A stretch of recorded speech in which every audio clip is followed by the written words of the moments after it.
Welcome to the Modern Watchman podcast, where faith meets the front lines of culture. We break down what's happening in the world, what's behind it, and how believers can stand strong in truth. We're not here to fear the times, we're here to understand them. Because being watchmen means staying awake, staying ready, and staying grounded in the Word. Let's get into it.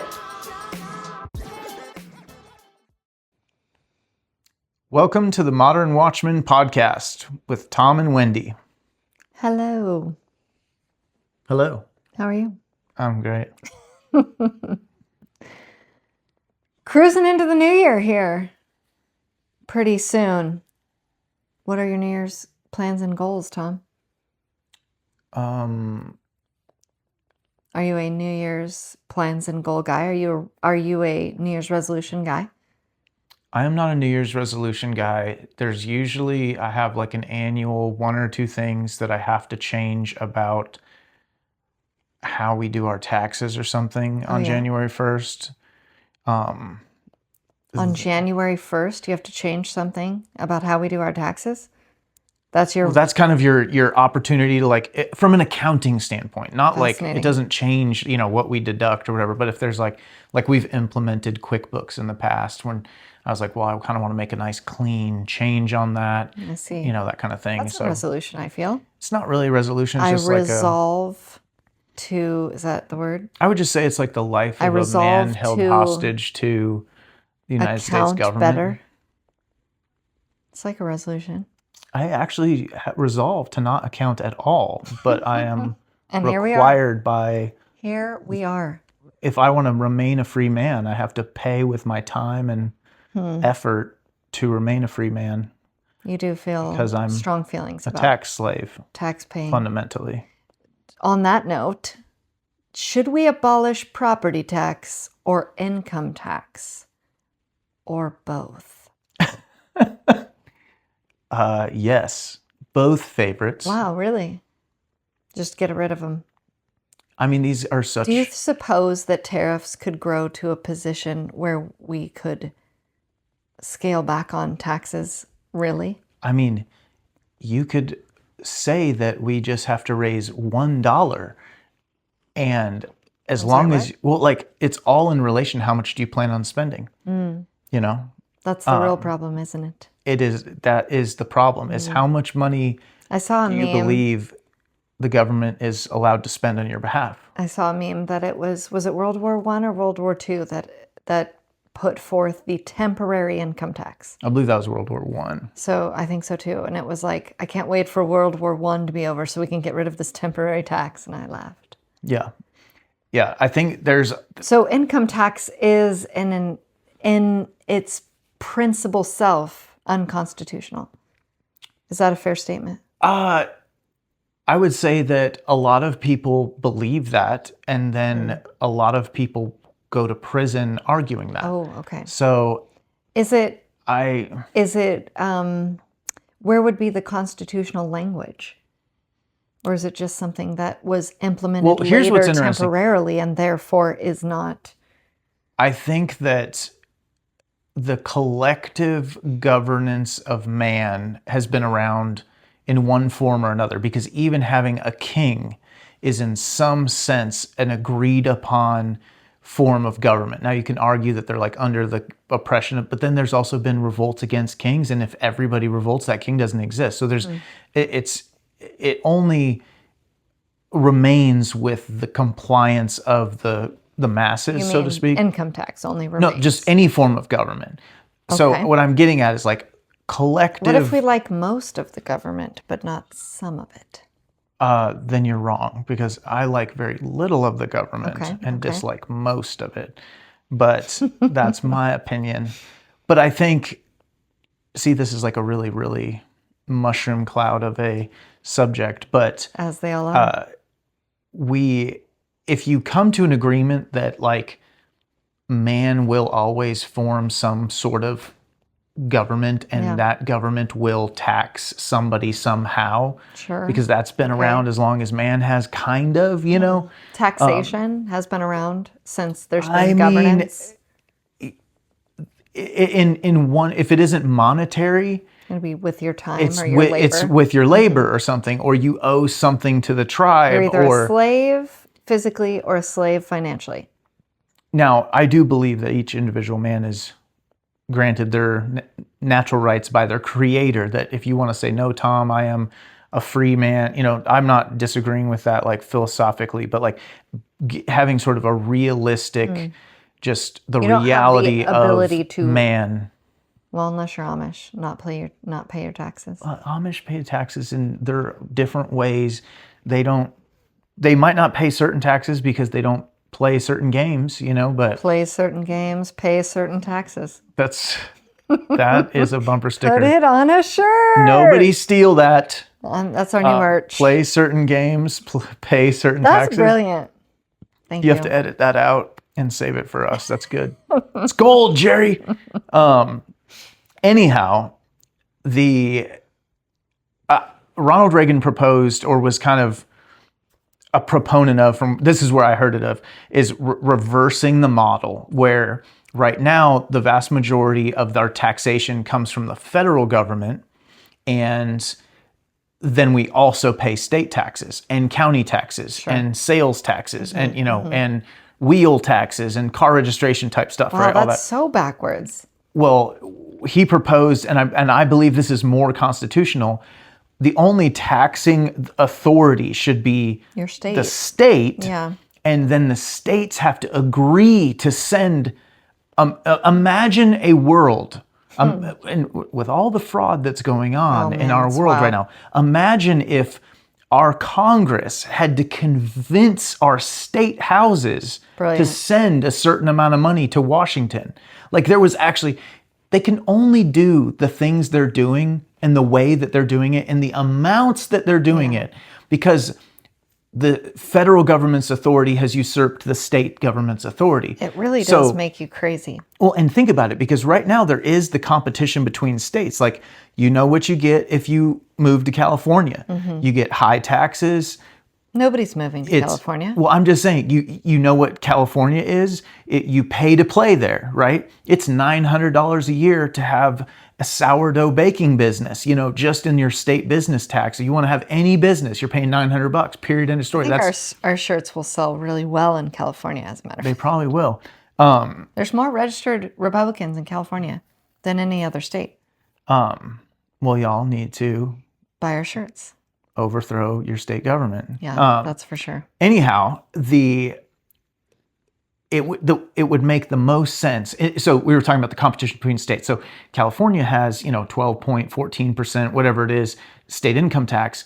You have states like Texas, Alaska, Wyoming, Tennessee, Florida, I think Florida, right? That has no state income tax. They might have different property taxes. Texas has a higher property tax, whatever. My point being is, what if you still had that competition between states? Nevada, that's right. Of course, we came from that one. Delaware.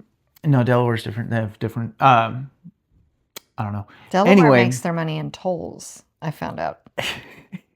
we're trying to cover important ground right now. It's Go hard.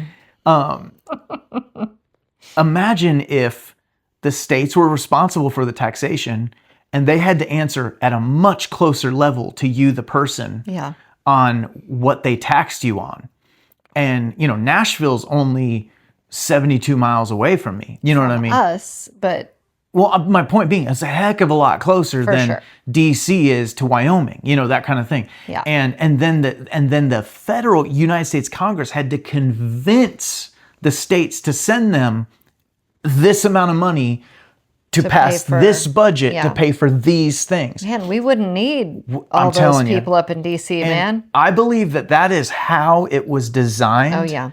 And the bankers and evil people and possibly ethnicities were involved in... I had a wild thought just now. What's that? Okay. So I was listening to, I feel like it was Glenn Beck, but it could be somebody else that was talking about this AI program that is essentially George Washington. It is given all of his original documents, his history, blah, blah, blah. The AI is given all these things. And it's separated from the internet. So it cannot search additional information. Okay. So it's supposed to be this which is a freaky idea in and of Oh, itself. I can't wait for you to Are go with here. me? Yeah, I'm with you. And It's like you're dangerous supposed territory. to be able to engage as if it is Washington, because it only is given the information that we have collected from Washington. So essentially it's a lesser Washington because it doesn't have the inner Washington. It only has the outer Washington, like the things that have come out and are documented. Okay. Sure. But it's not exposed to the internet, so it cannot gather a bias other than what's fed to it, which is arguably biased. Well, can we just make an AI Jesus then and Wow. get it all over You really with? went there, didn't you? I What mean, I is was that gonna not say- where it goes? No, that's not what I was going to say. Okay, I was going to sorry. say, okay, so can we create like all of these guys, like get the gang back together and like be like, George, tell me, how did you think this would go? What are we doing gang wrong? back together. Right? Like Alexander, Aaron Burr, the whole cast, the OG Hamilton cast, okay? Put them in play and be like, round table, how we doing 250 years later? This is brilliant, I actually. want them to challenge our Congress, our Speaker of the House, to a duel. Like we'll just put what are those things called? Not a hallucination, but like A hologram? thank you. It's kind of like a hallucination. A hologram like we did with Prince or Michael Jackson and Prince. Tupac, you know. What was it? You know? It's funny that We could just project them for the 250-year anniversary of our nation and like Congress, face your founders. I'm on fire tonight. face your founders. I am on Cut that fire. one out too. We're also t-shirting that. Also, can we talk about holograms for just a second? We should. These crazy things exist, and the only examples that I've seen of them being Wait, used, which crazy things? the hologram thing. Like, you saw Prince, you saw Tupac. Some people say they saw Charlie Kirk being assassinated by way of a hologram. Some people say that. Some people say that. But what's interesting is the only time that we're shown this technology is for like Tupac to make an appearance at the Grammys or whatever. Tupac made a hologramic appearance. Holographic. But although if he's at the Grammys, is it a hologramic appearance? It might be. You are on fire. I am on fire, everybody. You're welcome. Tupac, Prince. When did that happen? And then what's the I girl missed from? Tupac. Wait, when did Tupac appear? I don't know. It was years ago. It was, like, a long time ago? I don't know. At least like 5 or 7 years ago, something. Wait, was it Prince appeared with Michael Jackson? Is that what I'm Michael thinking? Jackson might have been involved too. My point being is the only ways that we're seeing these hologramic appearances are in the entertainment, like celebrity realm. Yeah. But if they have, and it's like incredible. So I also saw one where, It's incredible. You're incredibled by it? I mean, at least on TV, I don't know feel how like real Prince- it looks in person. Okay, I really feel like I need to know if it was Prince or Michael Jackson. It was That probably was both. projected. I feel like Prince was in real life and Michael Jackson was hologrammed. This was in real life? What do you mean? No, it was a person performing. I feel like it was a Super Bowl halftime show, as a matter of fact. A person was performing with a hologram of a dead person. That might be the case. I don't know. But I can't remember which was which. I think it was Prince. Is Prince dead? I want to stay on the reason why we're talking about this. Goodness. Well, either way, I was unimpressed. He was enormous. He didn't look real at all. He looked enormous and holographic. Has anybody been at any of these performances Yeah, where a they real should hear. hologram thing occurred, and was it as you real impressed? in person as it looks like on TV? Because I think it's pretty impressive on TV. Who is the dang girl? She's blonde. She's like a early 2000s actress. She has a TV show now. She's like, She appeared on a hologram? she had a TV show where Sabrina the Teenage Witch? no. Hold on a minute. Who's the girl from Something About Mary? Cameron Diaz. Cameron Diaz was a guest, and then not Joan Rivers. Who's the black lady with the shaved head that's always causing trouble? Joy? Joy. I think it was Joy Joy Reid? Reid, and then whoever this other blonde girl is, I can't remember. But they were in like a half circle, and they were like, Is we're she not dead? all here Blonde girl right dead? now. No, they're all No, alive. Blonde Girl's real. This is all in the last few months or something. Whoa. And it looks on the screen like everyone's right there. Fascinating. But some of them, or one of or two of them, are holograms or something. Oh. Right.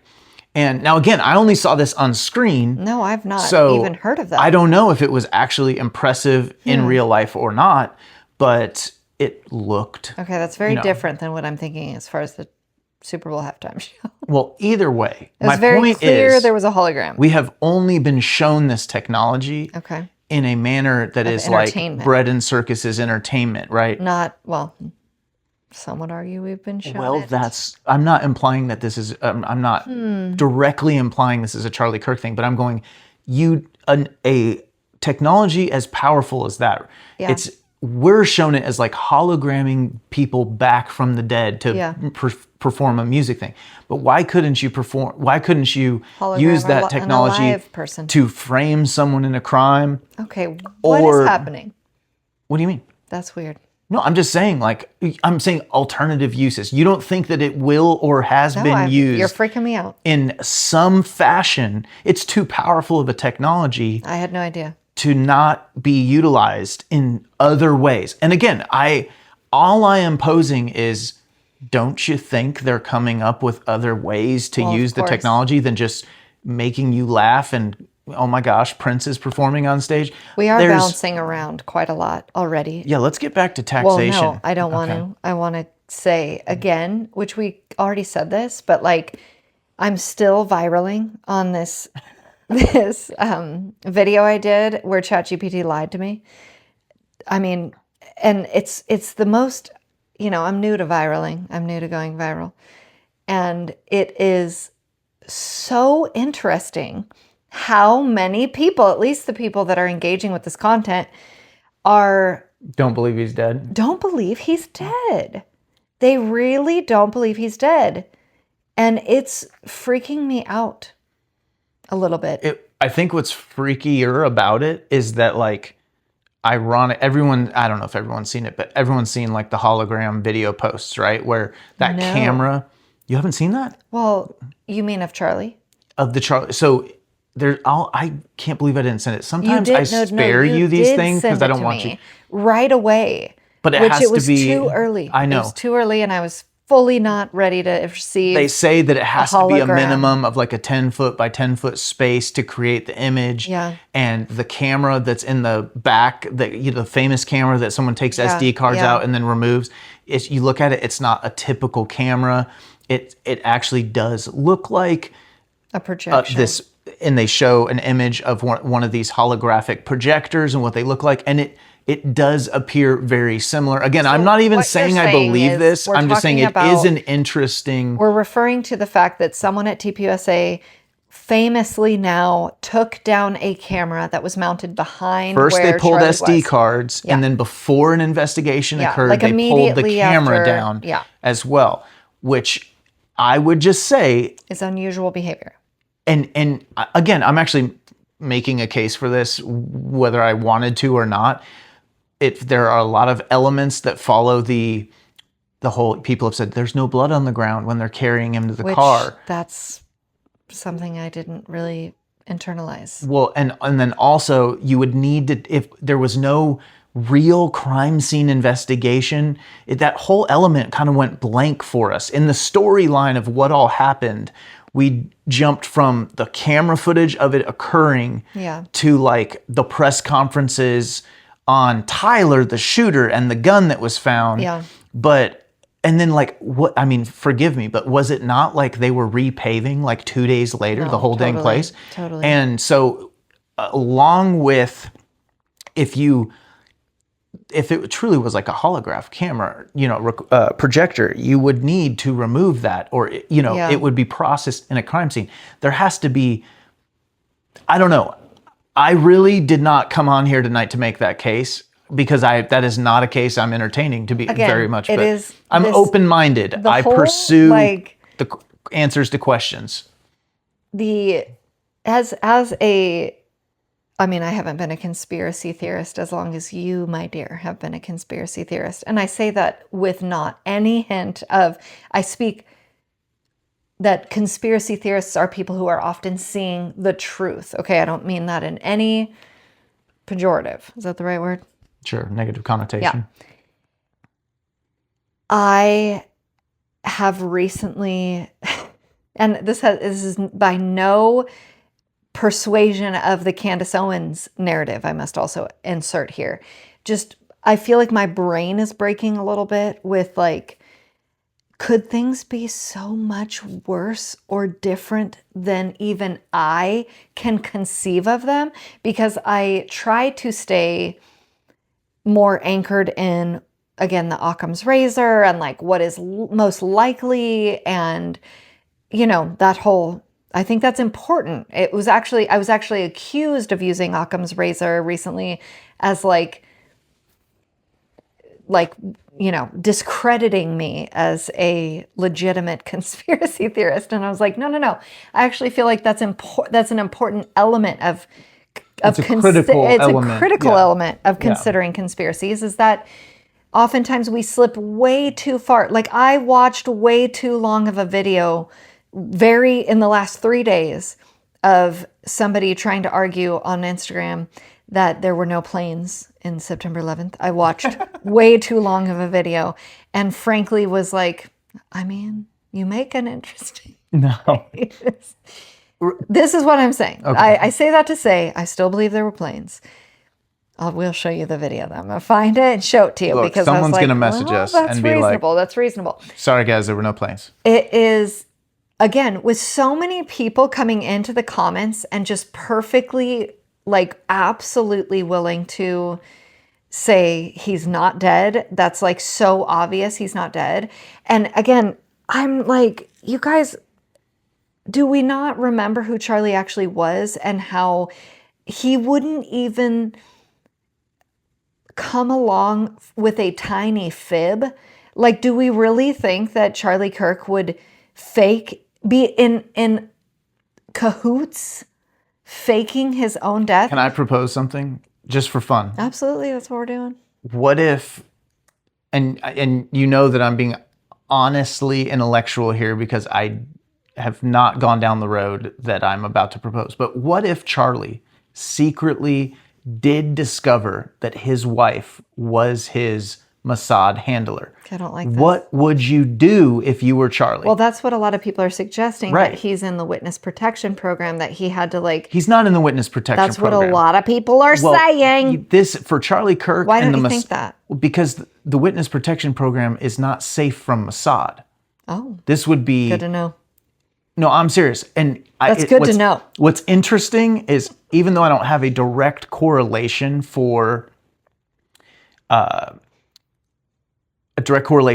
why what I'm about to say, but it actually, that concept makes what Candace has been doing and saying make more sense to me in a lot of ways, because I feel like Charlie, if he knew, and this is totally hypothetical. This is stuff I haven't even heard. If Charlie believed that he was that compromised, right? His most intimate circle was compromised. That his wife was his handler. Then I believe, and I don't know Charlie well enough, so this is speculation, that Candace Owens would be, he would need somebody or a few people, you know what I mean? Like, that would have certain roles for him, kind of dead man switch type stuff. Okay. And I do believe Candace Owens would be... Like, he would alert her, hey, I'm going to do this and you need to go crazy? Right. There's going to be roles to play and this is your role. Whoa. I have to duck out. I don't think so. I know look, this is just fun. I'm not trying to go down this rabbit hole for a ways, but... I don't think so, only because she's delegitimizing. If he needed her to somehow... Well, she's attacking TPUSA and casting some doubt that...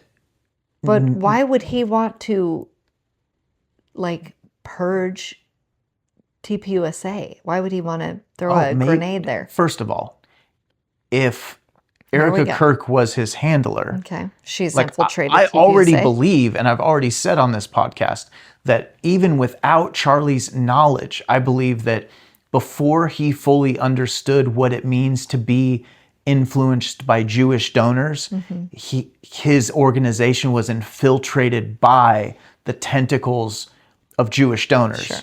The children and grandchildren and, of Ivy League schools of Jewish donors were interns and got hired in and have filled his organization years ago.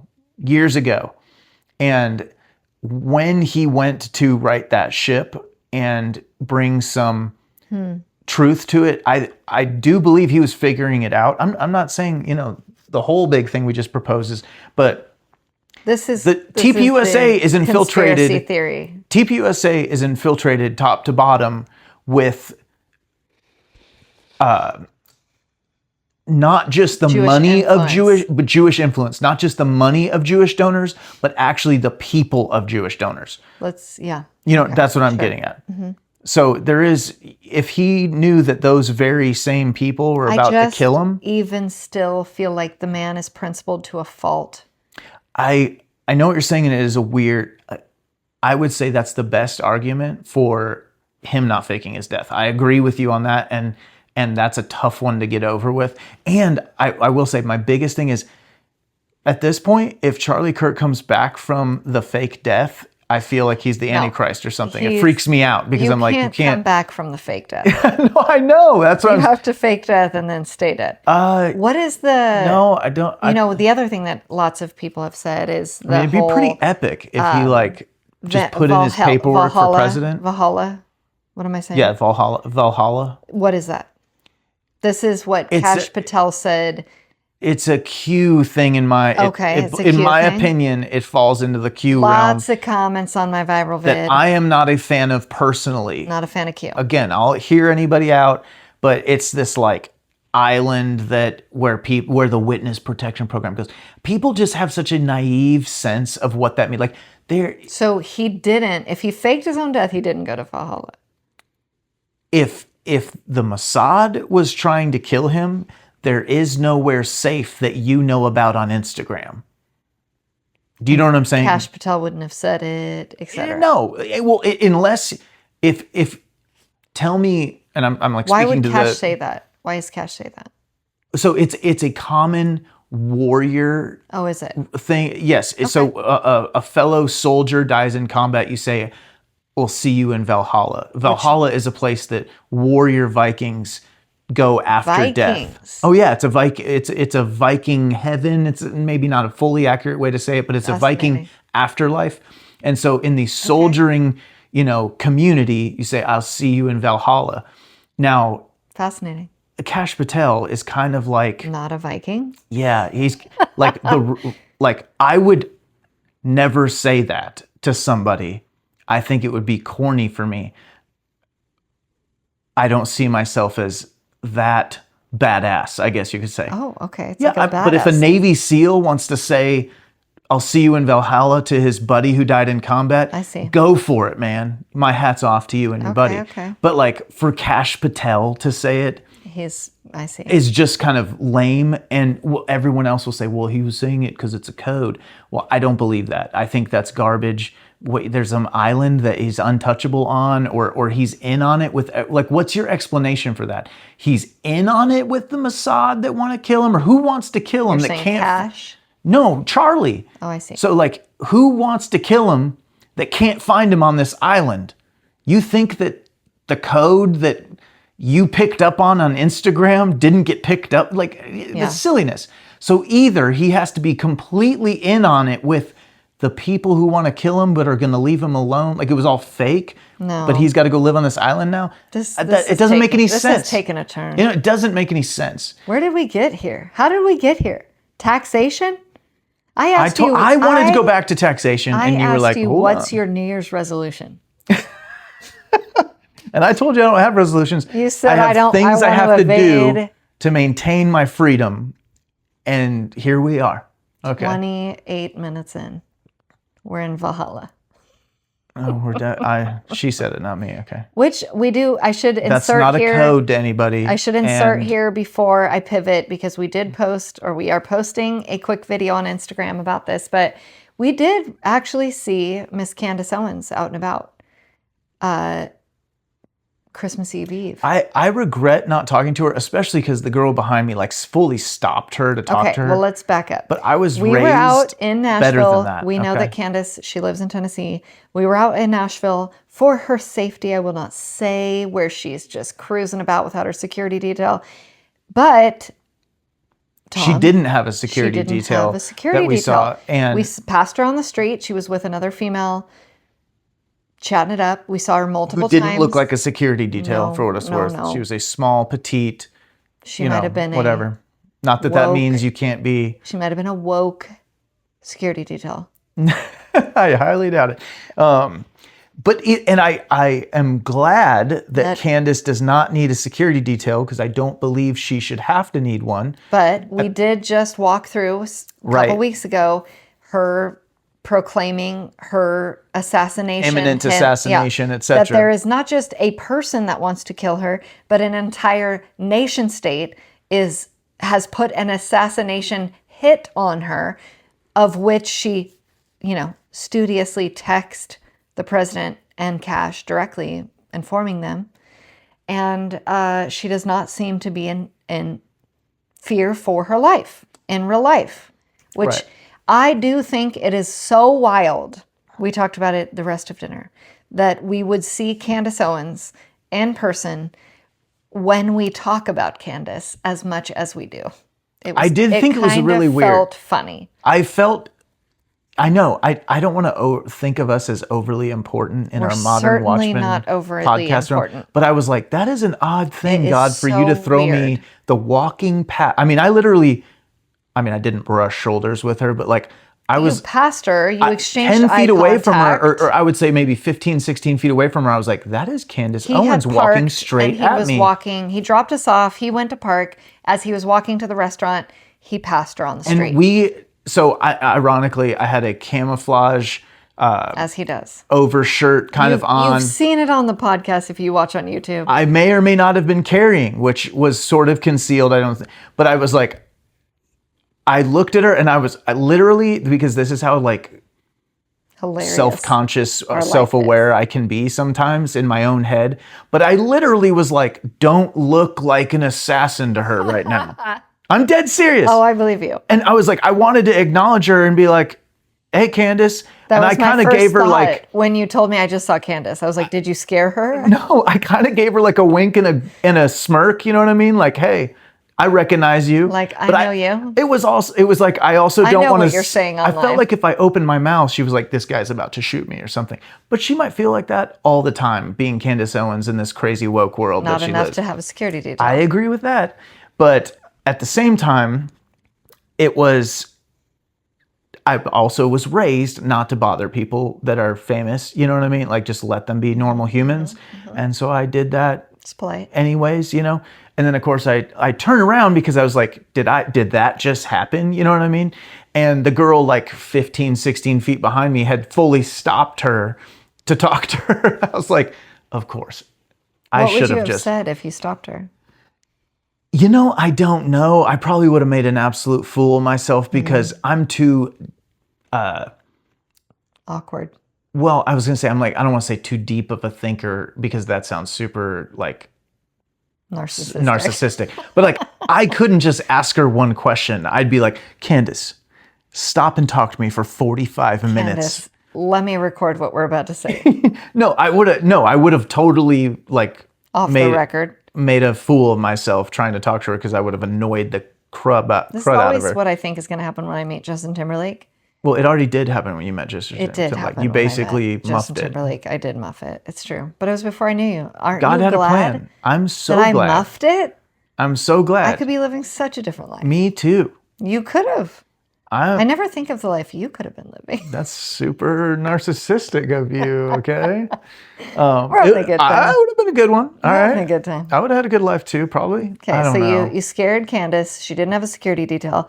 And then halfway through our dinner, she walked by again. And we were on like the indoor-outdoor space because it's 70-something in December in Nashville, unusually so.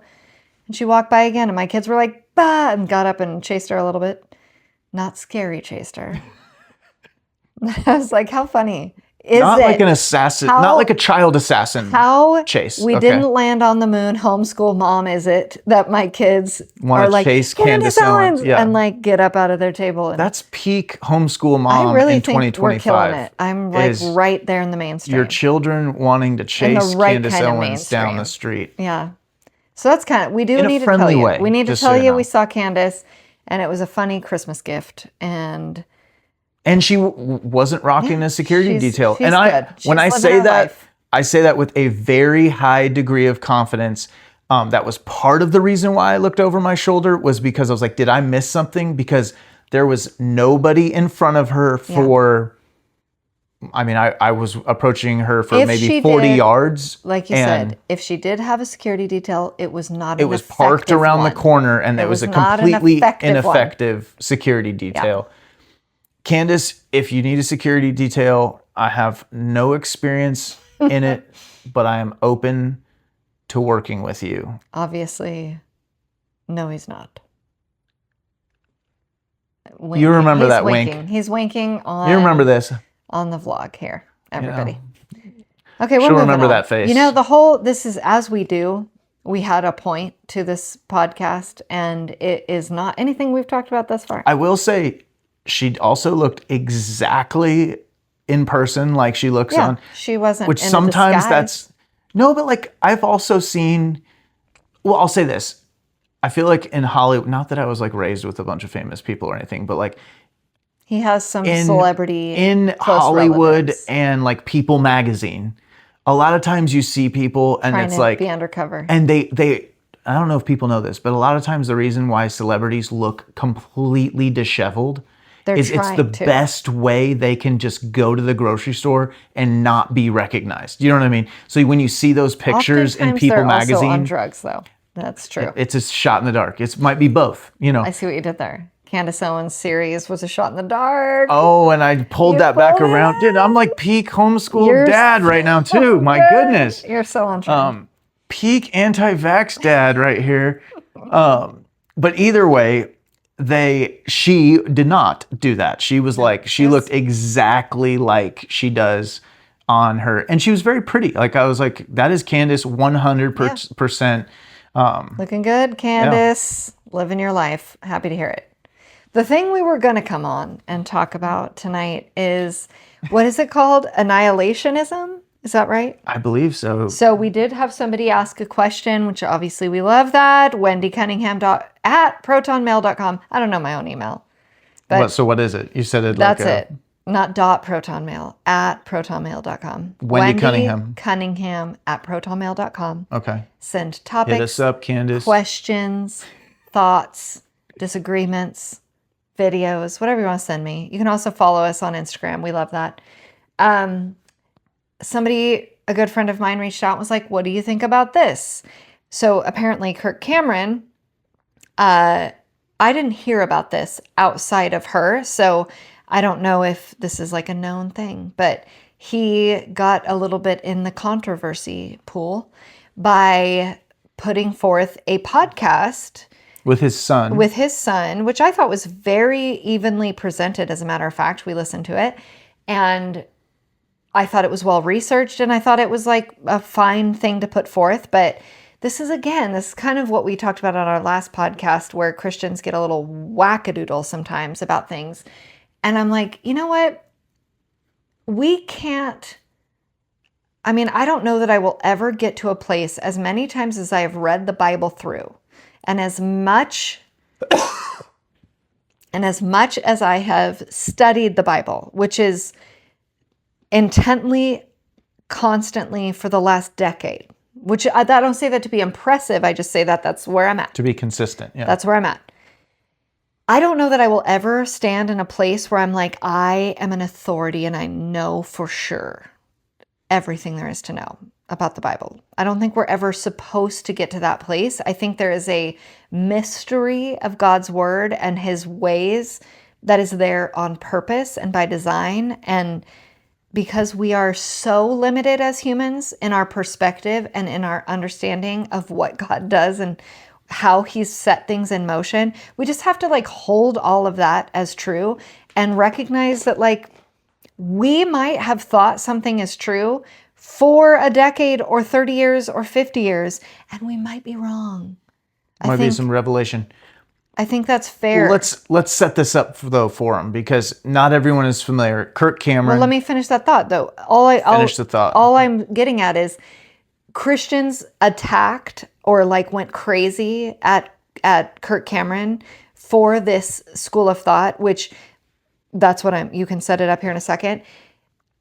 And I'm like, guys, I think we can, my favorite thing to do is actually to be presented an alternative school of thought as far as the Bible is concerned, and then to take that alternative school of thought to the Word of God and see if it works or doesn't work, right? Like if it is consistent or if it is wildly inconsistent with the Word of God. So go ahead and set it up. I'm saying, I feel like we're getting into the response, but Kirk Cameron, Hollywood actor, Christian, He was in homeschool Growing advocate, Pains. has a podcast, or his son has a podcast. I'm not sure, but Kirk does, and he's kind of become like a pretty prevalent Christian prominent podcaster Christian or something. Voice. Let's say. I'm a fan. Outside of this, in general, we have been fans. I have a shirt of his or whatever from. I have a shirt. Okay, That's we come how up you with know. shirts. Kirk comes up with shirts. Okay, Our shirts are really great, but Kirk has a great shirt. At the moment, I can't remember. Oh, the pray with the flag. Yeah, it's classic. It's an American flag, and where the stars are, it says pray. That's a great shirt, Kirk. It is, and Kirk complimented my shirt his shirt. He yelled out the window at you. That's when right. he was driving by. So, hey, I got love for Kirk, one way or the other. Anyhow, he and his son discuss a question that his son brought to him as a son, and it revolves around whether hell is an eternal, a conscious eternal suffering. Conscious eternal suffering. And of course, you can elaborate that as much as you want to be tormenting and gnashing of teeth and all the things that there are in the Bible, versus an annihilationism, which is that you are eliminated. At a certain point, you just also cease to exist. And like death actually exists for the unbeliever. Is kind of the right. That's what they were discussing. And I'll say he kind of at the end put forth his thought that he was maybe leaning towards there was more of a death could possibly exist in its finality, which is what set Christians off.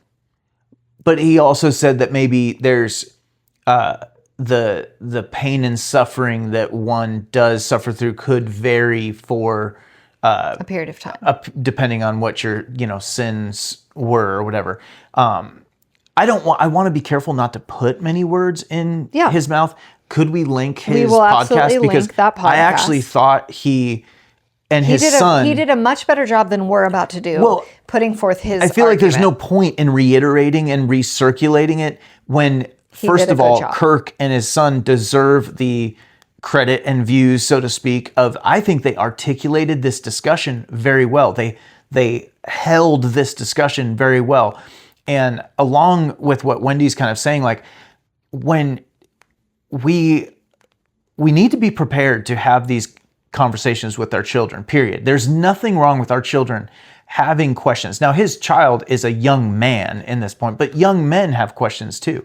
And I think that he held that conversation very well and facilitated it both with his son and bringing it to the greater church in a way that I don't believe there is harm in discussing these things. Some of the greatest theological minds, Augustine, Thomas Aquinas, there's all the modern ones, even MacArthur, whatever you want to talk about, your local pastor, whatever. They're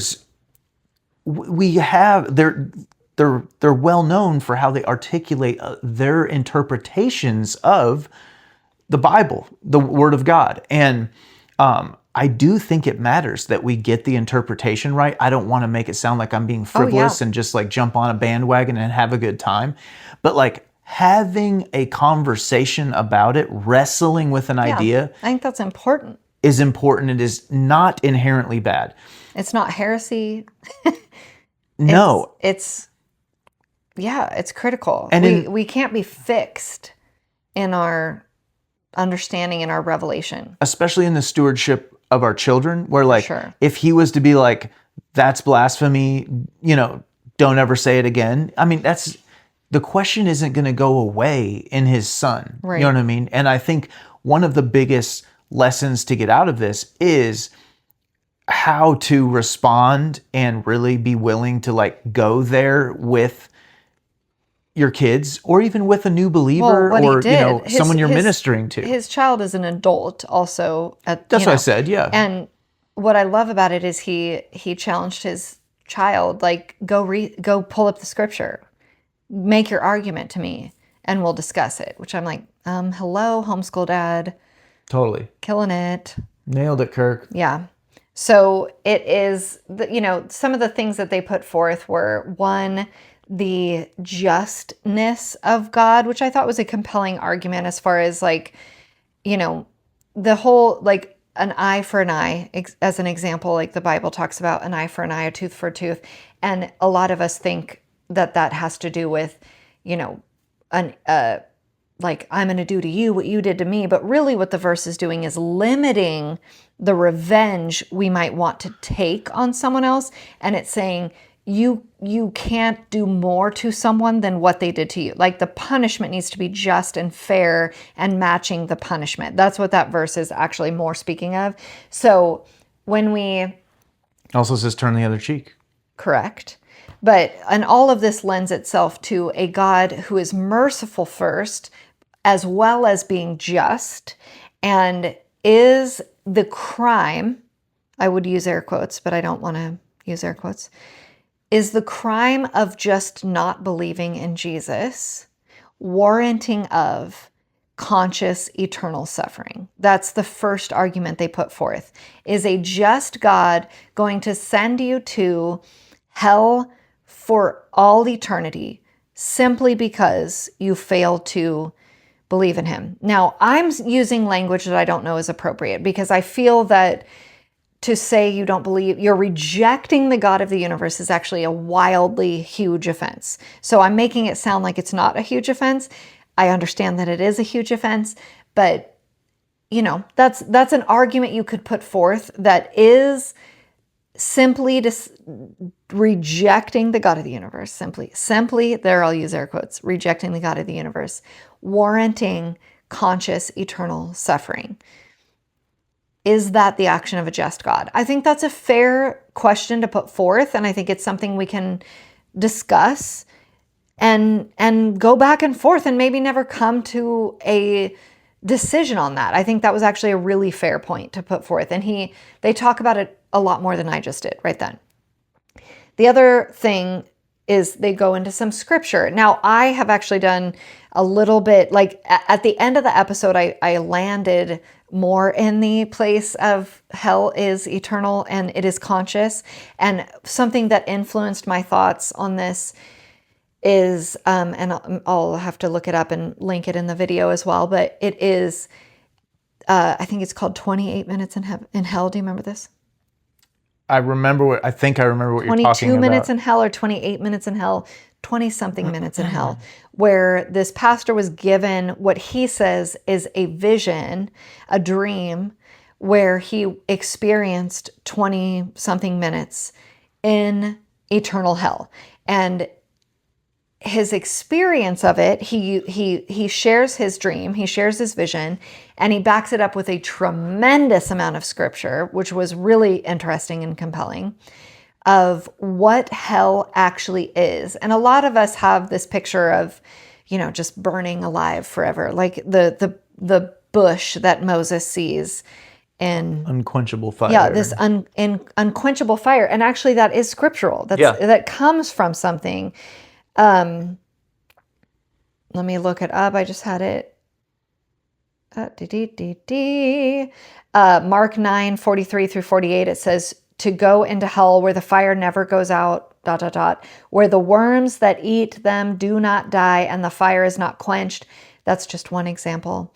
Matthew 25:46 says they will go away to eternal punishment, but the righteous to eternal life. There is definitely also Revelation.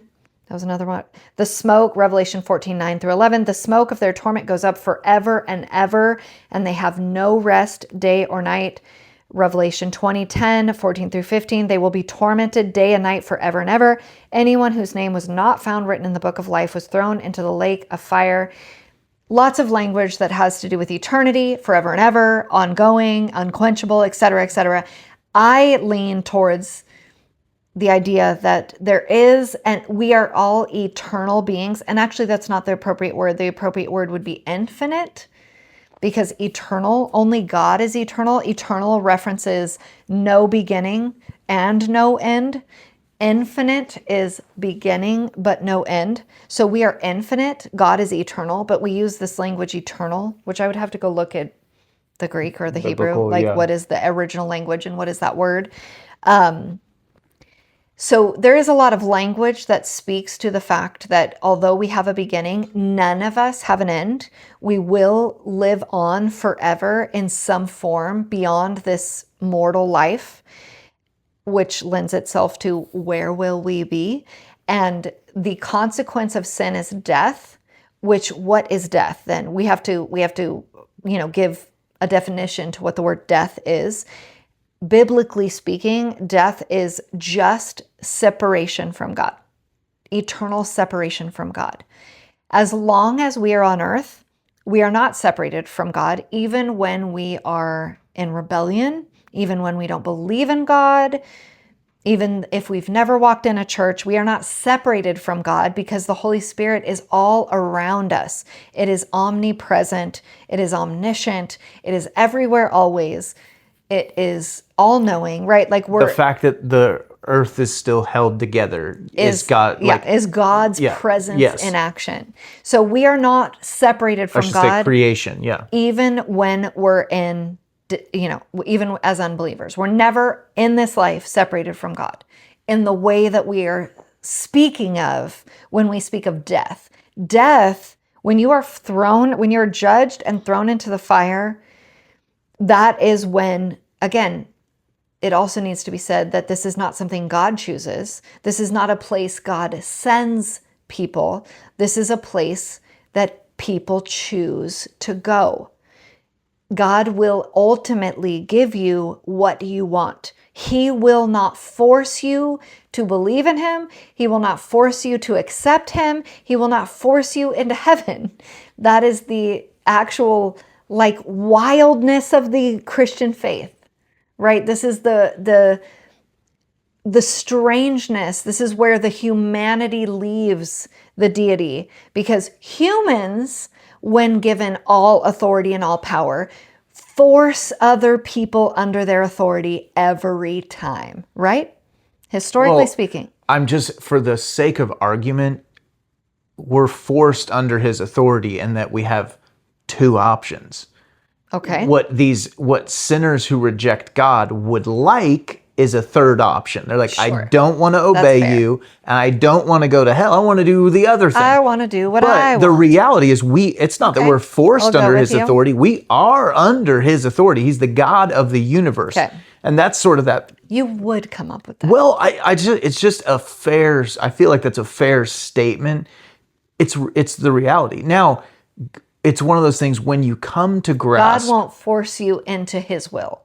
Right. He will allow you to stay in your own. One of the things even that I spoke to you about early on in our discussions. Yeah, remember I was an atheist, everyone. Is when first we have to come to the realization that there is a God, there is something bigger than us, that kind of thing. Mm-hmm. And once you realize one of the correlations that was really big for my own whatever you want to say, conversion or God becoming real to me was the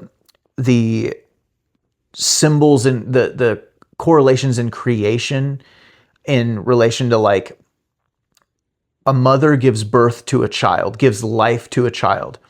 And therefore, we owe something to that mother. We love our mother. We respect our mother because if she did anything for us, we exist because she allowed us to. She grew us and bore us into the world. God is a similar situation. Mm-hmm. You didn't get to pick your mom. You don't get to pick your God. God gave you life. Mm-hmm. He is your creator. And when you come under that like acknowledgement, and I'm not trying to, convert people right now. It's just something, this is a conversation. You should be. Well, I'm saying this isn't a 5-minute, pitch here. This is something I wrestled with for months and years in a much more extrapolated version.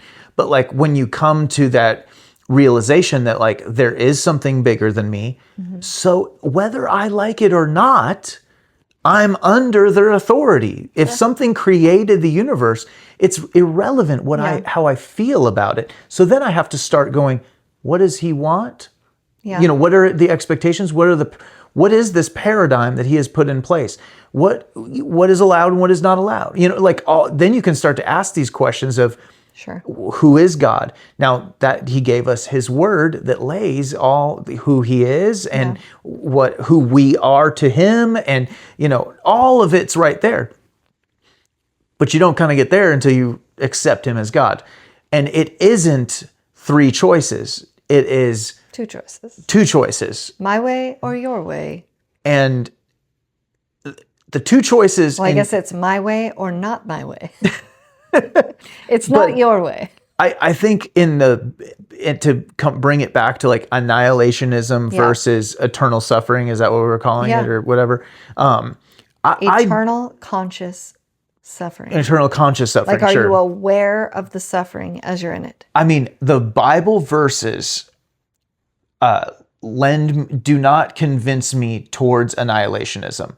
I think annihilation would be you at some point cease to exist. Cease to exist. You're not infinite. And while eternal death and separation from God, I could see being a punishment. There's the verses we just read say more than just being separated. They actually that's what he argues, is that death, eternal separation from God, could also be accomplished through annihilation, which is true.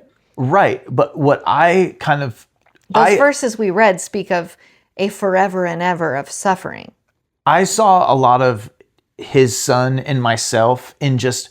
I remember having these really genuine questions. I still do too, of really like wanting to know. And what I think we all struggle with sometimes is our sense of justice is not... It's very flawed. We don't understand God's limited sense of justice. Yeah. Maybe some of us do better than others, but I can relate to his son in like the appeal of annihilationism. Yeah. Of like, let those people just burn out. You know what I mean? But that doesn't, just because it is something I feel God would be just about, that would be God's justice in my eyes, the verses contradict that feeling I have. And I would actually say, I have a relational feeling of relation to his son.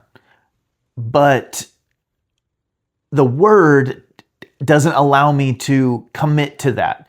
I believe that from the word in the Bible, eternal conscious suffering appears to be what hell is, in my opinion. So I think it's one of those things where this conversation might have more to do with our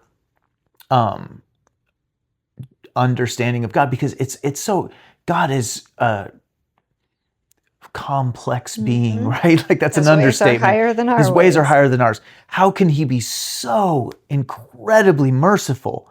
And he is, because look at basically bore all sin. Like Jesus bore all sin. He's willing to wipe out everything. That's like hard to even fathom right there. So he can be this like basically infinitely merciful and at the same time just, and there is a punishment for those that reject the mercy, and I think it's more the conversation between annihilationism and eternal conscious suffering for me is really more of it's about understanding God's almost infinite mercy, but his perfect justice. Yeah. and how those things collide, or they don't collide, he doesn't collide them, but like how those two things marry up is a very, very daunting concept to grasp for me. Well, there's also the theory put forth that God saves everybody. The opposite example, that no one goes to eternal suffering, which I don't think is biblical either. No, and I'll raise my hand and say, when I was younger, I really, really searched that out because surprise, everybody's saved. Well, it was one of those where I was like, if God is so powerful, why would he infinitely allow powerful, the devil he's to not win? going to allow the devil to win a single soul. Yeah. And I think, like, again, you hear me make like a pro God, my God, so awesome, articulate argument. Like, God's so good, he's not going to give up 1 point to the enemy. Justice. But that's exactly, but that's not the nature of, well, it's also not the nature of what's actually occurring. Yeah. You know, it's not, I mean, he could do that and there would not be free will, right? Like, he could not give the enemy a single point, so to speak. It is his hope that none should perish. Like, that is his heart, that none would end up on the other side. He didn't say Jesus can save 1 million of you. Right. He can bear the sins of 1 million. No, Jehovah's Witness. I knew you were going to go there. But basically, he offered everyone's burden of sin can go on Jesus. Yeah. You know what I mean? Like, then we wander into predestination and Calvinism versus Arminianism, which should be a whole nother episode, frankly. Which, that's fun to talk about also. If you like losing friends and finding new churches. Oh. I'm just kidding. Okay. Apparently there is 3 schools of thought, which we've kind of merged 2 together, but there is eternal conscious torment, which is the traditional view. There is annihilationism, conditional immortality, which we've talked about, and then eternal separation is a third view, where there's not so much punishment, but just exclusion from God's presence. I still think, and I mean, this is me being in my most objective, literal interpretation of the Bible. Yeah. I want to go towards annihilationism, or even the eternal separation. Sure. But but the verses say that, and so I may not. Let me tell you. This is where, like, what I've said, bringing it back to Charlie Kirk, is let's go back to assuming Charlie Kirk is actually dead and not a hologram picture of his death. If he's actually dead, and there's people that are responsible for his death, be it Tyler and or many others, who knows? And I say that, who knows? God does. And in Daniel, God is referred to as the Ancient of Days, which is one of my favorite names that he is called, because it means, it speaks to from the moment of creation to the moment of the end of the earth, I am on the throne and I am omniscient and omnipresent, and I know absolutely not only every single thing that happened, but every thought that everyone has thought. And I will perfectly balance that out with my mercy and judgment. So when I say, from the moment, you can go back and check my Instagram, when Charlie Kirk was killed, I said right away, we will not know, or I think I said, we may never know, which I stand on that, all the people and all the things that are responsible for that outcome. We may not ever get someone might be able to know it, but we, the regular people, may never have enough information to know conclusively who was involved in this great man's death. But God does know it, and God will execute perfect judgment. It will not go unaddressed. And to me, that is a very important and good peace that comes in these really tragic situations where we feel really frustrated. And this is where I understand where Candace is coming from. This desire to unearth and expose and discover the truth and blah, blah, blah. I'm like, you guys, the reality is it's so unlikely that we will ever know to a infinite degree exactly what happened, but God does. And he is the best one to know. He's the best one to have all that information because he will execute the most perfect judgment, better than we could even do. He will not be revenge spirited, but he will be justice minded. And that's It'll be just, yeah. Yeah. I think the important thing to remember in what you're saying is, why do we need to know certain things? Because you're right, like to seek justice here in the natural, like I don't think there's anything wrong with, pursuing the killer. But like you're right, we may never know. But what we do need to know and discern is of what's left, what is, who is still a truth teller, right? Yeah. So it does matter to some degree whether you still follow TPUSA and Erica Kirk, or whether you still give your country's allegiance to another sovereign nation, or and this is where Tom and I diverge. Whatever. Like I am still very much like. Well, I'm objectively raising those questions, just saying like it is important to know, because you don't be duped and definitely and allow Charlie to be killed and then get suckered into following the Pied Piper that was. Some would argue that's Candace. Oh no, absolutely, and that is why from the very beginning I was like, I don't care, I don't want to be like, I don't really want to entertain this conversation, but it has just grabbed people's attention. But I would actually, if I had my way, if I didn't get into podcasting at that moment, I would have been like, let's just walk along the side, and see what happens, because so much of what we're watching is not real. So much of what we're like, and again, in being as objective as I can, I call it how it is, how I see it on every side. Candace is out there walking around the world, apparently unfazed, and I'm glad, because I wish her no harm.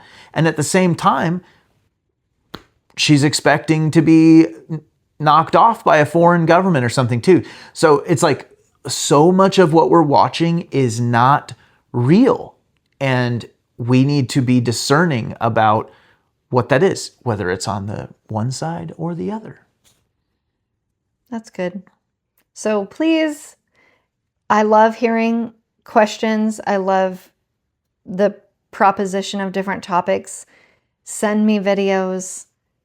We spent our Christmas Eve discussing gravity and centripetal force and math equations in an attempt to convince me we landed on the moon. And don't forget, what's our t-shirt? Dang it. Well, it's in the video. It's in the video. Dang it. Well, you'll have to wait. Play stupid games, pay stupid taxes. No, it wasn't play. It was. Yeah. No, it was something else. But. Well. Anyways, you'll see it on a t-shirt. You'll see it. Our merch is incoming. You're going to love it. It's going to be great. Happy New Year.